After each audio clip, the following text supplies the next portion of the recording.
চূড়ান্ত কথাটি শ্রবণ করা যাক। কৈলাস পর্বতে শিবের বাড়ি। আকাশ থেকে যেন কোটি কোটি চাঁদের আলো সেখানে ঝরে পড়ছে।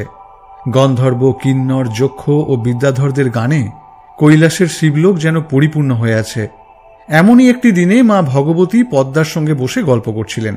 এমন সময় তার হঠাৎ মনে হল যে মর্তে তার পূজার প্রচলন হওয়া প্রয়োজন এবং তার জন্য উপযুক্ত ব্যবস্থা করতে হবে। এই কথা শোনার পর পদ্মার খুব ভাবনা হল। তখন সে ভাবতে লাগল কেমন করে মর্তে মায়ের পুজোর ব্যবস্থা হতে পারে।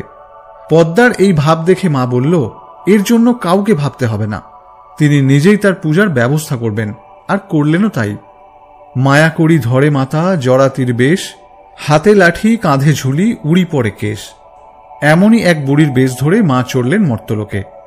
এই বেশ ধরে মা উজানিনগরে এক বেনে সওদাগরের বাড়িতে উপস্থিত হলেন। এই বেনে সওদাগরের 7টি মেয়ে ছিল, কিন্তু ছেলে একটিও ছিল